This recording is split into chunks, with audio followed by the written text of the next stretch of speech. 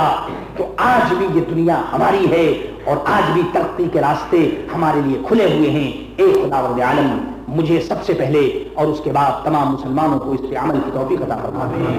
میں اتنا کہتا ہوا آپ حضرات سے رخصت ہو رہا ہوں، اور میں یہاں کی انتظامیہ، مینیجنگ کمیٹی، محب محترم جناب امام صاحب، جناب محمد حنیف خان صاحب اور دوسرے بھائیوں کو میں مشکور ہوں کہ آپ حضرات تکلیف فرما کر یہاں آئے۔ اس فقیر کی باتیں آپ نے سنی، یہ آپ حضرات کی دعاؤں کا یہ نتیجہ تھا کہ چند باتیں میں نے عرض کر دی۔ اللہ سے دعا کرو کہ ہم سب دنیا میں نیک ہو جائیں اور ایک ہو جائیں، اور ہم سب کھڑے ہو جائیں اور اللہ کے رسول کی بارگاہ میں صلاۃ و سلام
وحبيب ربنا وطبيبنا وطبيب قلوبنا وشفاءنا وشفاء صدورنا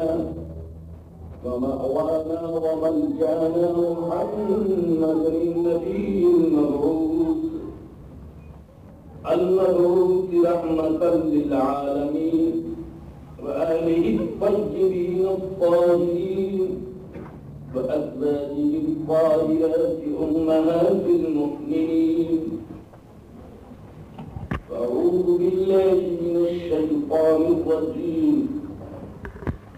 بسم الله الرحمن الرحيم. من عمل صالحا من ذكر أو أنثى وهو مؤمن فلنحيينه حياة طيبة ولنجزينهم أجرهم بأحسن ما كانوا يعملون. صدق الله مولانا العظيم وصدق رسوله النبي الكريم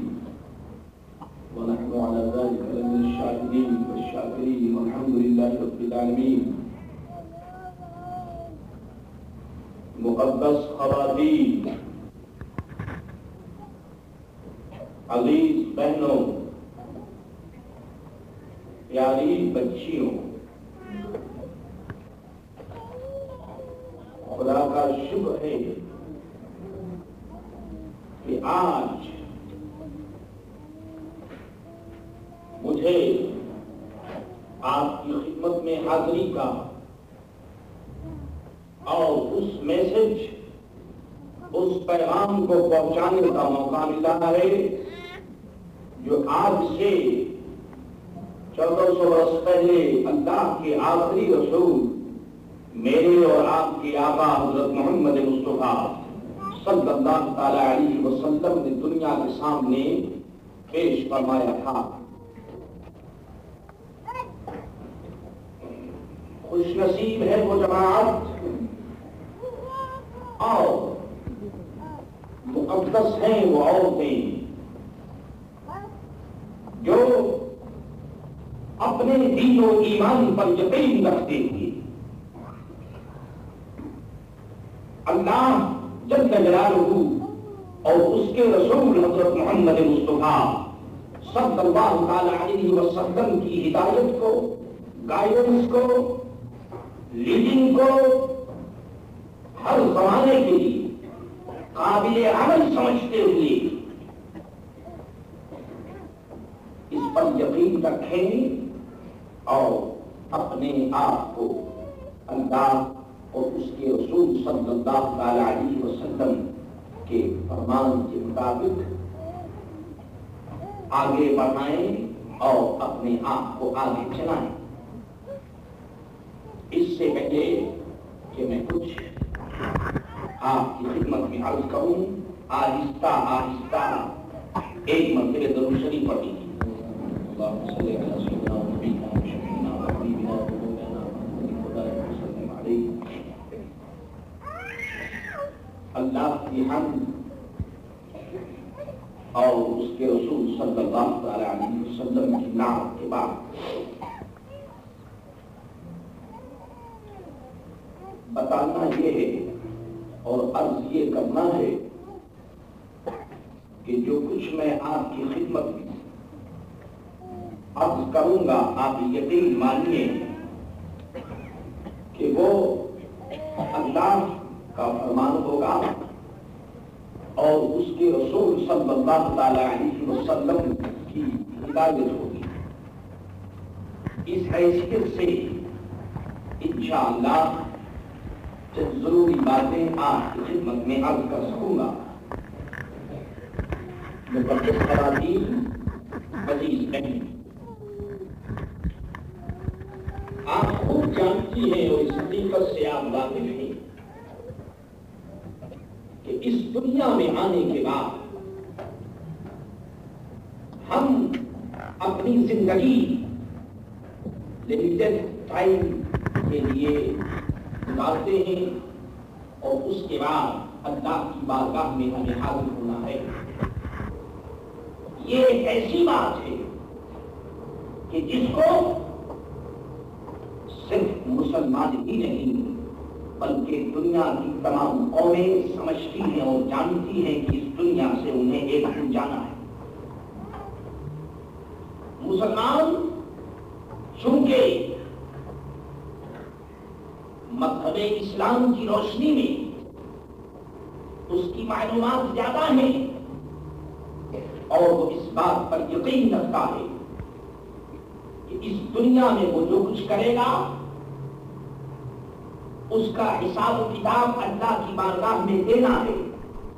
اور ایک دن ہماری زندگی میں ایسا آئے گا کہ ہم اس دنیا کو چھوڑ کر کے اس دنیا کے لیے چلے جائیں گے۔ مقدس خواتین، اس روشنی میں اس بات کو جانیے اور اس پر یقین کیجیے کہ جب دنیا میں ہمارا آنا ایک لمیٹڈ ٹائم کے لیے اور اس کے بعد ہمیں اس مقام سے دوسرے مقام کی طرف جانا ہے، اور قرآن نے ہمیں بتایا، اللہ کے رسول حضرت محمد مصطفیٰ صلی اللہ تعالی علیہ وسلم کی تعلیم سے ہمیں اس بات کا پتہ چلا کہ یہ دنیا ایگزامینیشن ہال ہے۔ جس طرح سے ہم آج اورینٹ ہال میں اس مقام پر موجود ہیں اور آپ سے بات کرنے کا مجھے موقع مل رہا ہے، یہ دنیا کی ایگزامینیشن ہال ہے۔ یہاں آنے کے بعد ہمیں مختلف قسم کی ایگزامینیشن اور مختلف قسم کے امتحان سے ہمیں واسطہ پڑتا ہے، اور اس میں ہماری چیکنگ ہوتی ہے، ہمیں آزمایا جاتا ہے، ہمیں دیکھا جاتا ہے، ہمیں سمجھا جاتا ہے کہ آیا یہ میرا بندہ یا یہ میری بندی میرے احکام پر عمل کرتی ہے یا نہیں۔ آپ یقین مانیے کہ اسلام وہ صرف مردوں کے لیے نہیں آیا بلکہ اسلام کے احکام میں آپ کا برابر کا حصہ ہے۔ اسلام کے تمام اصول جتنے فنڈامنٹل اسٹون ہیں اور اسلام کے جتنے رول اور ریگولیشن ہیں ان میں آپ کا بھی حصہ ہے، اور اس بات کی ضرورت ہے کہ آپ اسلام کو اسٹڈی کریں، اسلام کو دیکھیں اور سوچیں کہ اسلام نے عورتوں کے لیے کیا فیسلٹی رکھی ہے، اور اسلام نے عورتوں کی پوزیشن کو اور عورتوں کی رسپیکٹ کو اور عزت کو کتنا اونچا رکھا ہے۔ اگر آپ اسلام کی اسٹڈی کریں گی اور اسلام کو آپ دیکھیں گی تو آپ کو معلوم ہوگا کہ یہ اسلام ہے کہ جس نے عورتوں کے مقام کو بہت اونچا کیا۔ آپ اور جیسیے اور دیکھیے کہ جس دنیا میں آپ رہتی ہیں، جس ٹائم اور ورلڈ سے آپ کا کنیکشن ہے، اس میں مختلف قسم کے گروپ ہیں۔ بعد میں معاذ اللہ عورتوں کی سوسائٹی پر، عورتوں کی کیٹیگری پر اتنا ظلم کیا کہ بعض سوسائٹی نے، بعض گروپ نے، بعض انسانوں نے عورتوں کو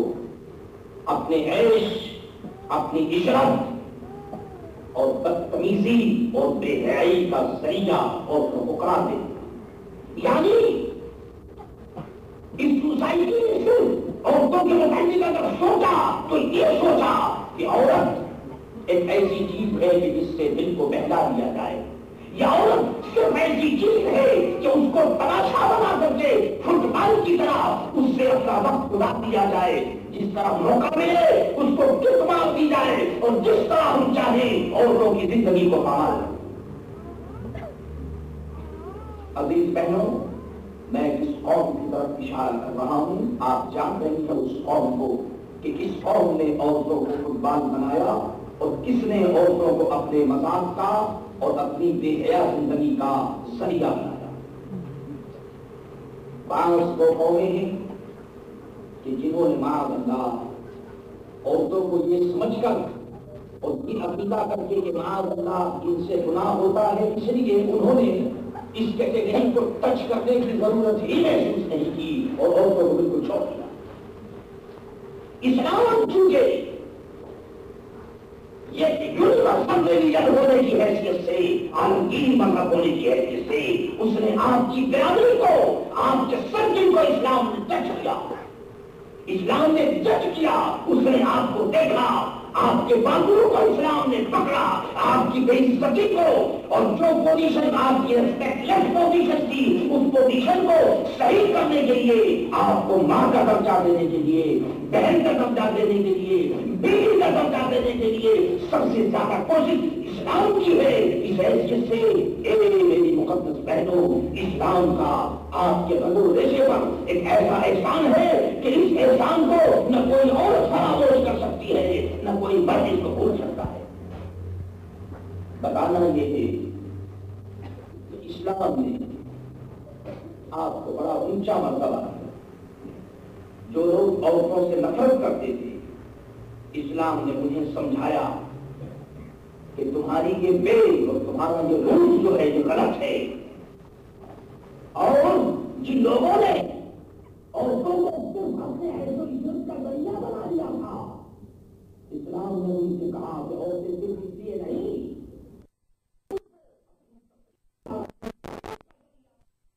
بلکہ عورتوں کی سوسائٹی اور عورتوں کا مقام اونچا ہے، وہ اس ورلڈ میں اور اس دنیا میں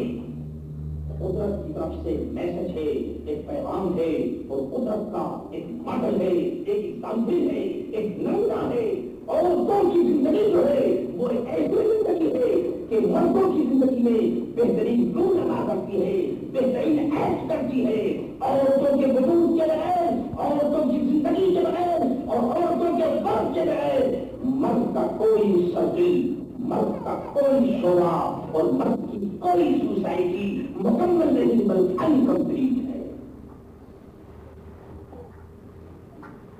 مقدس پہلے کیا جو کچھ میں عرض کر رہا ہوں یہ سب کچھ اللہ کے فرمان کو اس کے رسول صلی اللہ تعالیٰ علیہ وسلم کے ارشاد کے مطابق میں عرض کر رہا ہوں، اور اس لیے عرض کر رہا ہوں کہ آپ کو اپنی پوزیشن کا پتہ چلے، آپ سمجھیں کہ آپ کی پوزیشن کیا ہے، آپ کا اسٹیج کیا ہے۔ یاد رکھیے، جو قومیں اپنی اسٹیج کو بھول جاتی ہیں، جن قوموں کو اپنی رسپیکٹ کا خیال نہیں ہوتا، وہ قوم دنیا میں کامیاب نہیں ہو سکتی۔ آپ ایک مسلمان کی حیثیت سے، ایک مسلمان عورت کی حیثیت سے آپ کو اس دنیا میں بھی کامیاب ہونا ہے اور اس دنیا میں بھی کامیاب ہونا ہے۔ اس لیے دونوں مقام پر کامیاب ہونے کے لیے وہ قوم سریا آپ کو اختیار کرنا چاہیے جس سے اس دنیا میں بھی آپ کامیاب ہوں اور اس دنیا میں بھی آپ کامیاب ہوں۔ آپ کو معلوم ہے، آپ خود جانتی ہیں کہ جب اللہ تبارک و تعالیٰ نے حضرت آدم علیہ السلام کو پیدا فرمایا، اور مجھے اور میرے ساتھ تمام مردوں کو اس بات پر یقین ہے کہ حضرت آدم علیہ السلام جب دنیا میں پیدا ہوئے اور پیدا ہونے کے بعد اس کے باوجود کہ اللہ نے ان کو نبی بنایا، اس کے باوجود کہ وہ اللہ کی قدرت کا ایک بہترین نمونہ اور ماڈل بن کر آئے، مگر پھر بھی حضرت آدم علیہ السلام کے دل کو آباد کرنے کے لیے اور آدم علیہ السلام کی خوشی اور ان کی پیس اور ان کے ریسٹ کے لیے قدرت نے انتخاب کیا، تو اس انتخاب کا دوسرا نام حضرت حوا تھا۔ اللہ تعالیٰ نے حضرت حوا کا انتخاب فرمایا اسی لیے کہ تاکہ حضرت آدم علیہ السلام کا جو ویران دل ہے وہ آباد ہو جائے۔ آپ سمجھ رہی ہیں اپنی پوزیشن کو، آپ جان رہی ہیں اپنی پوزیشن کو کہ اللہ تبارک و تعالیٰ نے نبی کے دل کو آباد کرنے کے لیے حضرت حوا علیہ السلام کو سلیکٹ کیا، انتخاب فرمایا۔ حالانکہ یہ ہو سکتا تھا، اللہ تعالیٰ قادر مطلق ہے، وہ کسی دوسری چیز کو سلیکٹ کرتا، لیکن اس نے حضرت آدم علیہ السلام کے دل اور رشت اور پیس کے لیے اور ان کی محبت کی دنیا کو آباد کرنے کے لیے اللہ تعالیٰ نے حضرت حوا کا انتخاب فرمایا۔ اس سے اس بات کی طرف اشارہ ہو گیا اور یہ بات بتا دی گئی کہ مرد چاہے وہ اپنے اعتبار سے کتنا ہی کمپلیٹ کیوں نہ ہو، لیکن اس وقت تک وہ انکمپلیٹ ہے جب تک اس کی زندگی میں عورت کا حصہ نہ ہو، جب تک اس کی زندگی میں ایک عورت کی حیثیت سے صحیح طریقے سے اگر بات نہ ہے، اس وقت تک مرد کی زندگی جو ہے انکمپلیٹ ہے۔ یہاں تک تو حضرت آدم علیہ السلام اور حضرت حوا کی گفتگو کا تعلق تھا۔ اب آئیے، چونکہ ہم لوگ حضرت آدم علیہ السلام کے بیٹے اور آپ حضرت آدم علیہ السلام کی بیٹیاں ہیں، اس لیے جو خواہش اور جو بات حضرت آدم علیہ السلام کے دل میں اللہ تعالیٰ نے پیدا کیا، تقریباً وہی چیز انسانوں کے اندر پیدا کر دی گئی، اور عورت کو اور مرد کو دونوں کو ایک گاڑی کے دو ویل اور ایک گاڑی کے دو پہیے بنا دیے گئے، اور زندگی کے ہر سرکل کے اندر اللہ تبارک و تعالیٰ نے مرد کو بانٹ لیا کہ اے مردوں تمہارے لیے یہ کام ہے اور اے عورتوں تمہارے لیے یہ کام ہے۔ دوسری ہماری تقسیم کر دی گئی، اللہ تعالیٰ نے مرد اور عورت کو آپس میں محبت دی، آپس میں تعلقات پیدا کر دیے، اور اس کے بعد مردوں کے اوپر بھی ذمہ داری ڈال دی گئی اور عورتوں کو بھی ڈیوٹی دے دی گئی، اور بتا دیا اسلام نے کہ اے مردوں تمہاری یہ ڈیوٹی ہے اور اے عورتوں تمہاری یہ ڈیوٹی ہے۔ آپ جانتی ہیں کہ اللہ تعالیٰ کی قدرت اور اس کے فیصلے کے مطابق